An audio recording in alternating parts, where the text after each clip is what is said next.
Reflect Tamil Nadu செய்திகளுக்காக செய்தி வாசிப்பவர் பாரதி கண்ணையா.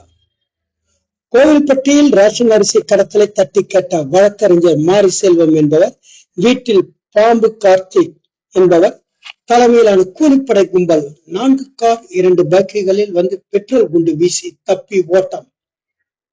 தடயங்களை கைப்பற்றி போலீசார் விசாரணை.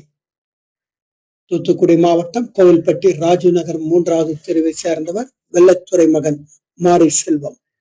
இவர் வழக்கறிஞர். கோவில்பட்டி பகுதியில் ரேஷன் அரிசி கடத்தும் கும்பலை சேர்ந்த பாம்பு கார்த்திக் என்பவர் சில தினங்களுக்கு முன்பு ராஜீவ் நகரை சேர்ந்த லட்சுமணன் என்ற சிறுவனை வீடுகளில் இருந்து ரேஷன் அரிசி வாங்கி தருவதற்கு கட்டாயப்படுத்தியுள்ளனர். இதற்கு லட்சுமணன் மறுக்கவே அவரை சரமாரியாக தாக்கியுள்ளனர். இது குறித்து தகவல் அறிந்த அப்பகுதியைச் சேர்ந்த வழக்கறிஞர் மாரி செல்வம் பாம்பு கார்த்தியை தொடர்பு கொண்டு எதற்காக சிறுவன் லட்சுமணனை அடித்தார் என்று கேள்வி கேட்டுள்ளனர். இதில் இருவருக்கும் வாக்குவாதம் ஏற்பட்டுள்ளது.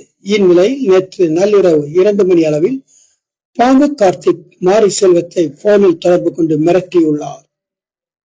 அதனைத் தொடர்ந்து அதிகாலையில் பாம்பு கார்த்திக் தலைமையில் 4 கார்கள் 2 பைக்குகளில் வந்த 20க்கும் மேற்பட்ட மர்ம நபர்கள் வழக்கறிஞர் மாரி செல்வத்தின் வீட்டின் கதவை தட்டியுள்ளனர். கதவை திறந்து வழக்கறிஞர் மாரி செல்வம் வெளியே வந்தபோது அந்த கும்பல் பெட்ரோல் குண்டுகளை சரமாரியாக வீசிவிட்டு தப்பி ஓடியுள்ளது. இதில் அவரது வீட்டின் முன்பகுதியில் ஜன்னல் வழியாக வீட்டுக்குள் விழுந்தன. அப்பகுதியில் இருந்த பொருட்கள் தீயில் கருகி சேதம்.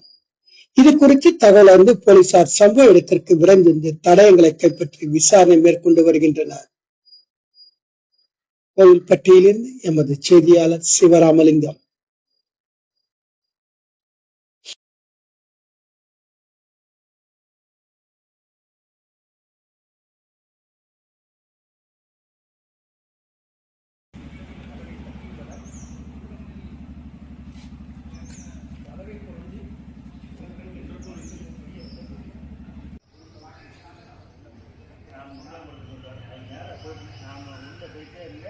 ரைட் சைடில் பார்த்தீங்கன்னா பெண்டிங் ஓட்டி இருக்கும். கொஞ்சம் போகணும். ஆமாம் ஆமாம் முன்னாள் ரோட்டில் கொடுத்தாங்க ரோட்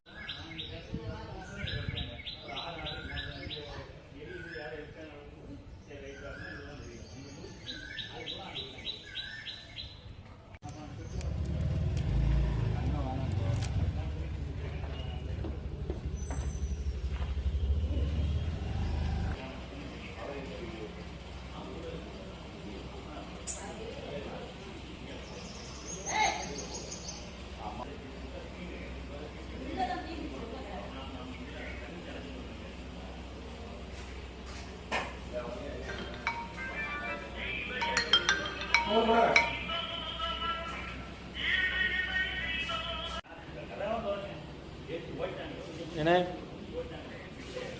அம்மன் மாரிமுத்து வீட்டு பின்னாடி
என்ன சொல்லுங்கண்ணே.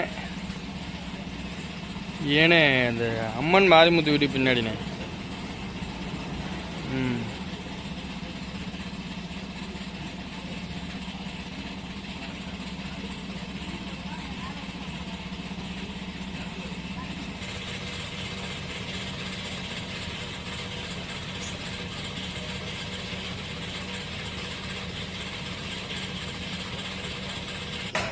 அவன் அரிசி எடுக்க மாட்டேன்னு சொன்னான். அப்போ நாகுங்கிற படம் திருநெல்வேலிக்காரன் ஒரு அவங்க கூலிப்பட அவனை வச்சு அவனை மிரட்டி அரிசி எடுக்க சொன்னாங்க. அப்போ அவன் தெரிஞ்ச பின்னா நான் போன் அடிச்சு தம்பி அவனை அடிக்காதீங்கன்னு சொன்னேன். நேற்று சாயந்தரம் போன் அடிச்சு அடிக்காத தம்பி பேசிக்கோ அப்படின்னு. அதுக்கு நைட்டு கூட போதையை போட்டு ஒரு 30 போட்டு வந்து இந்த மாதிரி பண்ணிட்டான். இல்லை என்ன நடந்துருக்கு நேற்று நைட்டு வந்து அதாவது 1:30 கூட வந்து கூப்பிட்டாங்க. வெளியே வந்து யாரான்னு பார்த்தா 30 பேர் இருந்தாங்க. என்னடா செய்யணும் அப்படின்னு கேட்டேன். கார்த்தி என் தம்பி அவன் கூப்பிட்டேன் உள்ளவான்னு கேட்டேன். கூப்பிட்ட உடனே ஒவ்வொருத்தரும் பெட்டில் கொண்டு வீச ஆரம்பிச்சிட்டாங்க. எல்லாமே 60 வந்துட்டாங்க. அந்த நாகுங்கிற வந்து திருநெல்வேலி கூலிப்பட இவங்க எல்லாம்